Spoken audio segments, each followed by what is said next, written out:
right, guys, here I am again. Conor McGregor is out of 303 versus Michael Chandler with an injury. The new main event is Alex Pereira, and he is facing former UFC light heavyweight champion Jiří Procházka. It has been a crazy week here at UFC. I'll see you guys in Vegas. Well, we weren't supposed to come into the office today, were we? But why are we here, Tom? Because Conor McGregor is officially out of UFC 303. That's it. It's done. No? Dramatic. Just in case people didn't know. So in hindsight, are we suspecting it was cancelled because it's like you said, he would have been like visually injured? Or do you think they just cancelled it because they thought, hey, this fight's probably not going to happen. Let's not have the press conference just in case, you know, we don't want to hype everyone up. No, he was more. definitely visually injured because otherwise the UFC, he wouldn't have told the UFC. Like you've said multiple times before, how many fights has Conor McGregor gone into a fight with an injury? If he could have kept it quiet, he probably would have. Yeah, but he was going to turn up to that press conference on crutches and he had to say, like, this is what's happened. Here we are anyways, and you know, we had already made a podcast yesterday kind of speculating if McGregor was out, who would come in and save this card. Oh yeah. The person on top of everyone's tongue was Alex Pereira. Send out the bat signal to that bloke. I mean, the dude has just, over the course of the last few years, just become the guy that the UFC can just depend on wholeheartedly. Yeah, he's had some big shoes to fill. We were talking about this earlier. He filled in for John Jones last year. Now he's filling in for Conor McGregor. What do you think of this new main event? I mean, I think it's the best possible option they could have put together. You know, we were talking, you know, maybe Hill in there because Hill's been talking a bit of shit, but maybe that would have been too soon. There's at least some intrigue around this as a rematch. Procházka is swearing that he, you know, didn't perform the first time, so... Maybe Yuri's more aware the leg kicks are a problem. Maybe he's aware of the danger, the power. We could see a very different fight, or we could see the same thing. But that's the interesting thing. Who do you think this favors? Do you think this favors Jiří, who's been training with monks? Obviously, he's been posting that on his social media. Or do you think this favors Pereira, who's been, you know, going on an Australian tour, having a bit of fun with Tai Tuivasa? I don't think shaving his head, doing all that kind of stuff. Inherently, you'd say Pereira just has the advantage because it's a rematch. He won the last one. But if you're asking short notice, neither guy's prepared. Who does this favor? I'd say it's probably more favorable to Jiří, just because, fuck it, maybe Alex isn't as ready as he was last time. But Yuri's probably not as ready either, so I don't really think you can say it. How much do you think the cut for Pereira is going to be a problem to 205 as well? He's a big old lad, probably walking around at 230, right? Sucks that weight out of his body. Does some like magic and it just like leaves and then comes back in like an hour. He don't know what he does. He puts it all in his hands. You know, to give the UFC credit, it'll be all told about 3.5 weeks. Because from what Ariel was reporting, that they were already kind of essentially aligning this fight last week. So I think Pereira's probably been like, all right, yeah, let's get after it for, you know, the last week and a half or so. I think Alex Pereira is quickly turning into the guy. He's building like a huge legacy. This is like International Fight Week, so there's so much planned around this outside of the event itself. It's a big deal. I bet you he's getting paid. I want to say, looking at the card, I prefer this. I don't know. Obviously, seeing Conor McGregor is a once in a blue moon experience, but objectively on paper now, I feel like we've got 3 good fights. We've got Lopez Ortega in there, and then Anthony Smith versus Olberg. I like that. I mean, Hill versus Olberg's pretty cool, but it may have been slightly too early for Olberg. I think Smith is a perfect opponent. Olberg loves it, and then the rest of the card's sick, mate. We still got Gary MVP. Dude, how are you going to skip over Mayra Bueno Silva like that? Well, like, you know, you love her. I will watch that fight. You were bigging up her versus Pennington. She gets Pennington. You said it was better than people thought it was. I thought it was better than people thought Which it was. I disagree. I think it's worse than people thought it was going to be. Yeah, I think, is it better? Well, so this was already going to be on 305. So it is exactly what it is. It's a replacement, you know? This fight was already going to be happening, and that's the thing. Like you were saying, like it's a once in a blue moon kind of special event when a McGregor fight comes along. But the reality of it is, you literally cannot have a better athlete to go in and take that role against, you know, one of the wildest strikers we've ever seen in the UFC with Jiří. He's an old school, balls to the wall fighter, isn't he? And yes, the fight went the way that it went the first time, but honestly, I'm really excited to see a rematch. Even if it goes exactly the same way, I could watch them fight over and over and over. Yeah, again. Yuri's never in a boring fight. Alex is never in. Well, actually, the Jan fight wasn't that great, but generally speaking, relatively, he's never in a boring fight.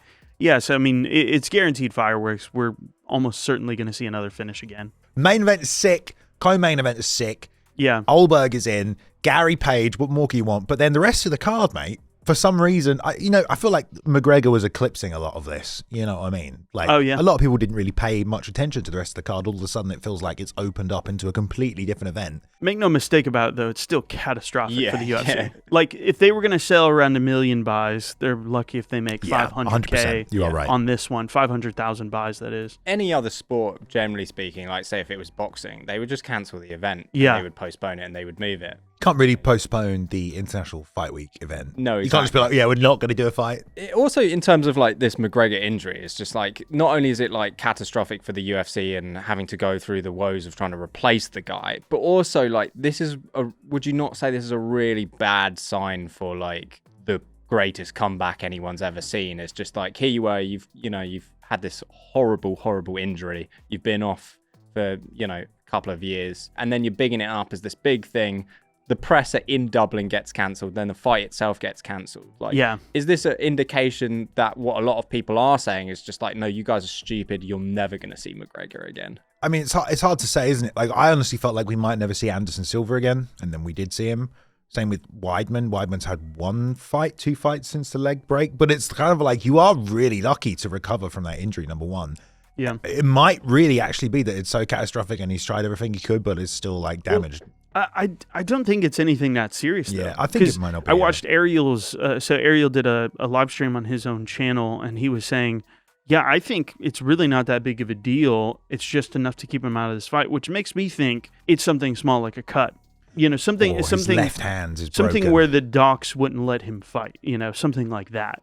Not his decision necessarily. And it had to be visual. Yeah, like an obvious cut over the eye or something like that. Something that really supports that is the fact that McGregor just dropped that video with all that training footage. Like, this whole camp, I've been sparring hard, I've been training, the leg is fine. It's like clearly probably to say there's nothing wrong there. So I reckon you're probably right. It might be something. Yes, like that. Something that would put the fight in jeopardy from a doctor's perspective, but not necessarily the worst, like physically. Because, I mean, Ariel was saying, he could be back for July, and they're probably going to try to set it up as soon as August or September. But now that has happened, if it is a really superficial injury, why haven't they just told us what it is? Yeah, that's a good question. At this point, they might as well. Because that's the thing, when John Jones snapped off his fucking pectoral immediately, like they were like, this is what happened, here's the video of him doing it. It's really hard to get a video in a seedy hotel room though, isn't it, Tom? That's true, yeah, when you're battling, like Russians in the basement of a hotel. But yeah, if it's something like an ACL, an MCL, PCL, like, you're not fighting in 2 months, bro. Long time. What the fuck are they going to do with all those tickets, man? Yeah. Because nobody's paying those ticket prices yet for anybody other than Conor. It's, it's not Alex Pereira or Jiří. It's not even John Jones. I don't think anybody's paying those ticket prices. This is supposed to break all the records. It was well over 20 million in just ticket prices alone. I don't know what the fuck they're going to do about that. If they do have another date, I would be, if I'm one of those people that spent, ridiculous amounts of cash, I'd be like, move me over to that card because I'm not. Yeah, it's like you got all these people that booked hotels. Like accommodations. Conor McGregor is such a superstar that you don't even have to like MMA or UFC to want to watch him fight. Do you know what I mean? They just like him and they're just going to watch him do whatever the fuck he's going to do.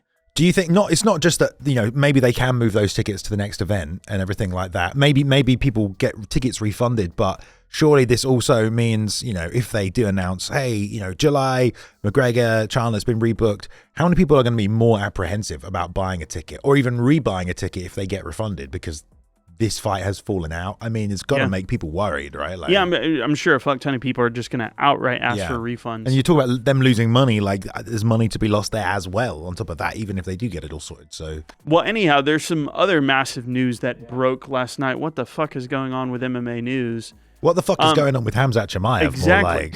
The words from Dana White were, he's violently ill. I just imagine the scene from Team America where he goes out to the alleyway. Just like, that's violently ill. Yeah. It's really depressing because essentially, like, I do feel like He's a big star for the UFC. We can't fucking book him in America anymore. Let's take the whole event out to Saudi. And now he can't fight on that card. But he's been struggling to fight for years. Like the COVID effects, and then he had like injuries, and then he had that weird thing where his face like went all puffy and red and horrible. Like, guy, I don't know what the guy's doing. I don't know if it's like bad luck, if he's killing himself in the training room like everyone is saying. I think Darren Till's been a really bad influence on him. You know? Come on, mate. Fucking go out clubbing and fucking drink, lad. Don't fucking worry about it. Fucking fighting tomorrow. Don't worry about fucking fight drunk, mate. Probably something like that, yeah. Exactly. This is the thing, though. Like, when you think about like prospects and like rising up through the ranks, there's generally a particular path that they take, you know. But currently, what we're seeing is like maybe Khamzat Chimaev is just one of those guys that ends up being one of the greatest what ifs in UFC history. He is only 30, but he has had tremendous issues. We're lucky if we get him once a year now, because we got him, what was it, 3 times in the summer of 2020 alone? Yeah, he went from like, and you want to talk about somebody that should have been a superstar level talent, it's him. Yeah. He was somebody that was blowing up, particularly during the pandemic when nobody was watching anything else. He was this guy coming in, destroying everybody, knocking out Gerald Meerschaert. You were like, he has knockout power too. And he fought only once in 2021, once last year. Like, dude, it is absolutely a big what if, even already. It's like I think he should probably be champion right now. I feel bad for Robert Whittaker as well, because I think this was going to be such a great fight for him. There was lots of unknowns there. It's like, if Khamzat got him down, how would have he dealt with that? I mean, Robert Whittaker's incredibly well-rounded fighter, isn't he? He can fight anywhere. Rob really. was you don't really see him too much on the ground, but not to say that he's not world-class. Well, he out-wrestled Kelvin Gastelum, and he also out-wrestled Romero. Maybe we should talk about Ikram Aliskerov jumping in there. What an opportunity. Aliskerov is one of the dudes I've been the most hyped about in the last year. That's kind of like this new breed, this new set of talent.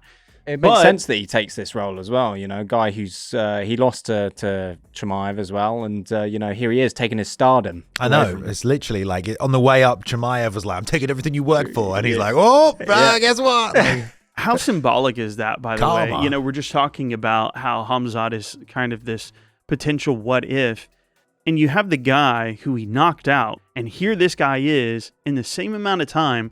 He started in the UFC, literally in 2023, I think, if you scroll up past Dana White's 22 in the Contender Series, yeah. So he's 3 years behind Chimaev, and now he's getting to take his spot.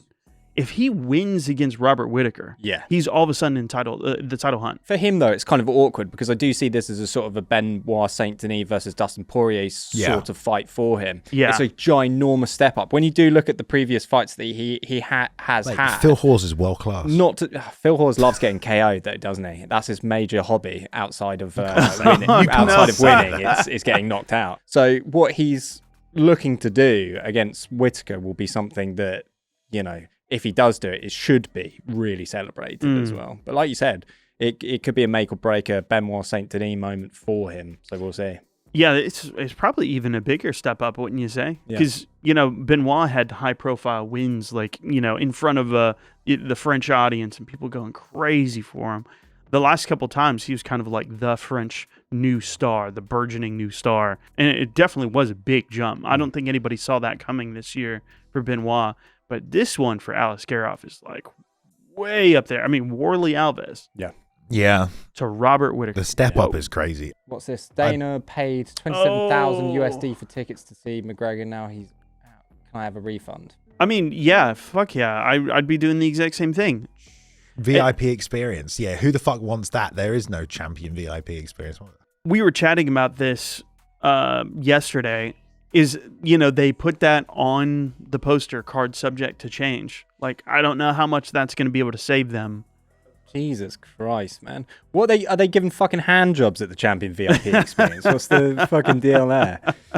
I mean, yeah, a really fucking bad couple of weeks for the UFC, because essentially what they've seen is 2 of their biggest stars drop out of really important fights. Yeah, but they've still got Alex Pereira, and he is saving the day. Yeah. But it's not worth 27k though, is it, for that poor guy? I think Alex Pereira is priceless, dude. But Do you think so? To the Yeah. fan at home, Yeah. oh, no, it's not worth 27. Right. So I just did the math. Right. Instead of using that $27,000, you could get 9,000 memberships to Wow. That's really good. at $2.99. Someone send this to lucrative MMA bets and see if they'll gift 9,000 subs instead.